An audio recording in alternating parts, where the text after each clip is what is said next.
Es decir, Alejandro Magno muere.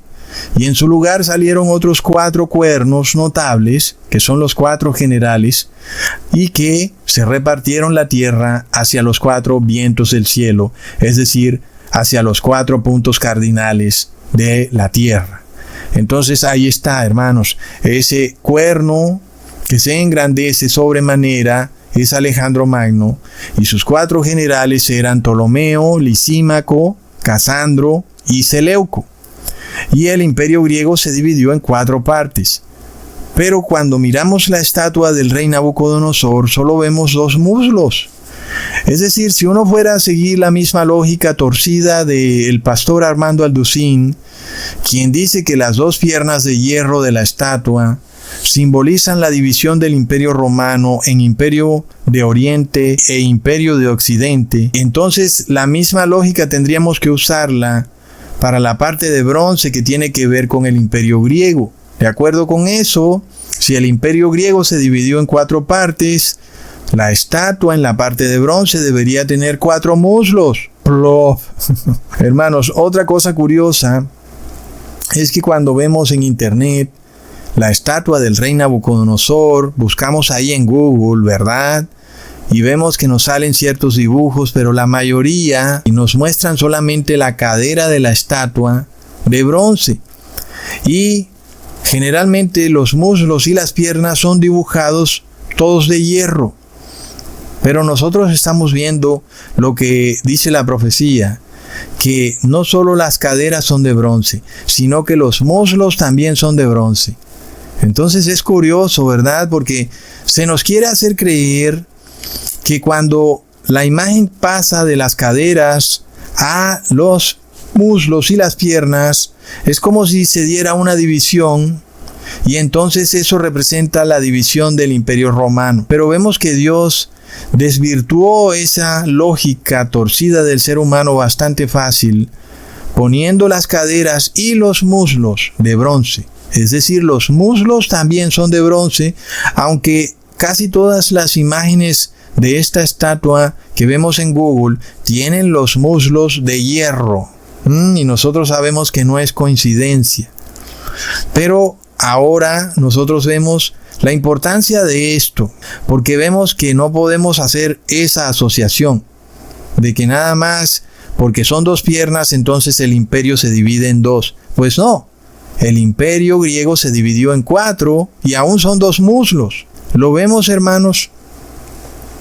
Ahora, otro punto bastante interesante es que aun y cuando el imperio griego estuviera dividido en 4 partes, hasta que no fuera derrotado su centro de poder, el imperio griego no colapsaba. Es bastante curioso también, porque uno pensaría que cuando una parte del imperio colapsa, entonces todo el imperio colapsa, pero no es así. Es decir, que lo que debe colapsar es el centro de poder del imperio. Y ese centro de poder del imperio griego estaba en Macedonia. Y ahí era donde el padre de Alejandro Magno empezó a gestar ese gran imperio griego. Ese padre de Alejandro se llamaba Filipo II de Macedonia y él gobernaba esa región de Macedonia. Él empezó a hacer grande esa región. Y es desde ahí, desde donde salen todos los ejércitos que empiezan a conquistar todas las regiones de Oriente. Entonces vemos que tras la muerte del padre de Alejandro Magno, que se llamaba Filipo II de Macedonia, su hijo se convirtió en el rey de Macedonia, y es desde esa región donde empezó primero a gobernar sobre Grecia y luego a expandir su imperio. Entonces nosotros vemos que la fecha del colapso del imperio griego es en el año 168 a.C., pero curiosamente las otras regiones en que se dividió el imperio griego siguieron bajo el poder de los descendientes de los generales griegos que se repartieron el imperio. Por ejemplo, cuando miramos al general Seleuco, que tenía la parte de Siria, y al general Ptolomeo, que tenía la parte de Egipto.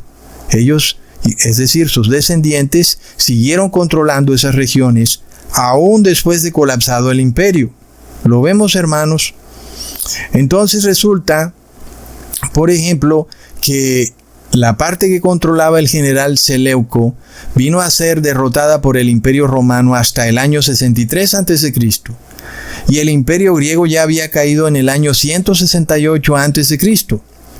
Y eso nos confirma que mientras esté activo el centro de poder del imperio, el imperio sigue activo. Pero si colapsa el centro de poder del imperio, aun y si existan otras divisiones del imperio que sigan prosperando, pues aún no han sido derrotadas, pues eso quiere decir que el imperio al final ya colapsó y esas divisiones ya no hacen parte del imperio. Es decir, en pocas palabras, el imperio es su centro de poder, no sus divisiones. Es decir, aunque el imperio griego se dividió en 4 partes, cuando cayó la parte de Macedonia, cayó el imperio griego a pesar de que las otras 3 partes siguieron activas. Recordemos que la parte de Macedonia le fue entregada al general Casandro. Y esa fue la parte que el Imperio Romano derrotó. Esto fue lo que ocurrió en una batalla conocida como la batalla de Pydna, liderada por un general llamado Lucio Emilio Paulo, general romano que atacó las fuerzas del general griego Perseo de Macedonia. Y esa derrota fue fulminante para el Imperio griego. Fue lo que le dio la estocada final.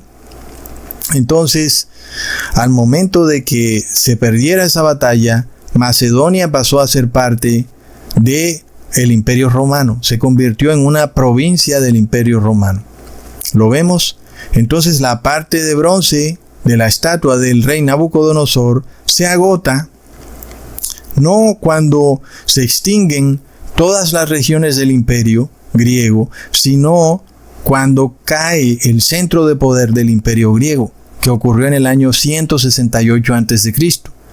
Y ahora sí, ya llegamos a la parte de hierro, donde el señor Armando Alducín dice que las 2 piernas y los 2 pies representan el uno al Imperio Romano de Occidente y la otra pierna al Imperio Romano de Oriente. Leamos lo que dice Daniel en el capítulo 2, versículo 40 al 41.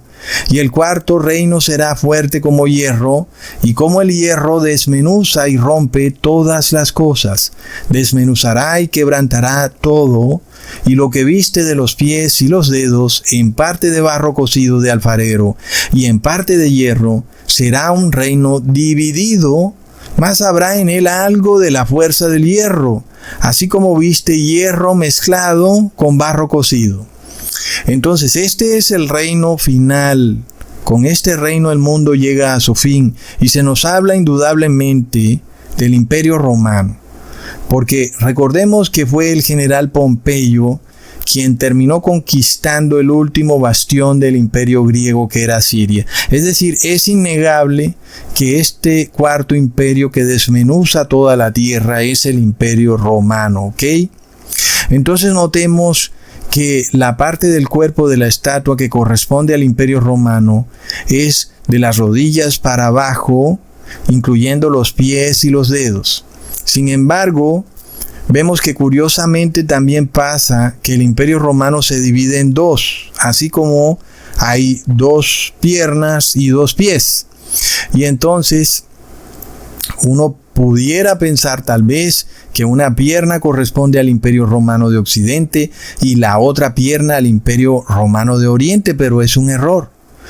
Porque como ya vimos en las caderas y los muslos de bronce, que son 2 muslos que corresponden al Imperio griego, pero el Imperio griego no se divide en 2, sino que se divide en 4 partes, ¿ok?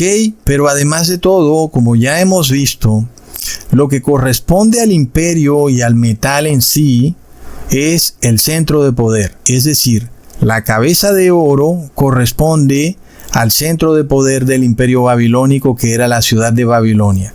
Cuando fue conquistada la ciudad, simplemente el imperio llegó a su fin. Luego asimismo el pecho y los brazos de plata correspondieron al imperio medo-persa. Pero cuando fue capturada la región de Persépolis, el centro de poder de ese imperio medo-persa, pues finalmente el imperio llegó a su fin. Y luego el centro de poder del imperio griego era la región de Macedonia. Aunque el imperio griego se dividió en 4 partes, cuando fue capturada la región de Macedonia por el imperio romano, el imperio griego llegó a su fin. ¿Ok? Entonces, si tú quieres saber cuál es el centro de poder del imperio romano, no es sino que te metas a cualquier enciclopedia o a Google y podrás ver que fue la ciudad de Roma, ¿ok? La cual fue fundada en el año 753 a.C. Y se habla de una leyenda de 2 hermanos llamados Rómulo y Remo, que fueron amamantados por una loba llamada Luperca, y que desde esa pequeña ciudad, este imperio se fue convirtiendo en lo que hoy conocemos, con todo su poderío militar, en el imperio romano. Pero él fue extendiéndose de manera lenta pero segura, primero consolidando su poder en Italia y luego empezó a extenderse hacia el este y el sur, como lo había profetizado también el profeta Daniel. Leamos en Daniel capítulo 8, versículo 8 al 9. Y el macho cabrío se engrandeció sobremanera, pero estando en su mayor fuerza, aquel gran cuerno fue quebrado, y en su lugar salieron otros 4 cuernos notables hacia los 4 vientos del cielo. Y de uno de ellos salió un cuerno pequeño que creció mucho al sur y al oriente y hacia la tierra gloriosa. Ese pequeño cuerno es Roma. Es la ciudad de Roma, hermanos, y es el centro de poder del imperio romano. Y es el hierro de la estatua del rey Nabucodonosor, ¿ok? Este pequeño cuerno es la ciudad de Roma. Es decir, que el centro de poder del imperio romano está en Roma. Y mientras Roma persista como esta ciudad, pues este imperio va a persistir. Porque es desde ahí que empezó la avanzada militar del imperio romano.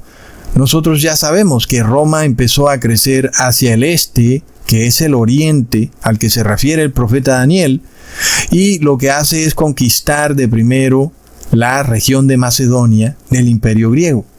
Y entonces ahí se anexó a Macedonia y colapsa el imperio griego, pero luego sigue caminando hacia el oriente y conquista la región de Tracia, que hoy es Turquía.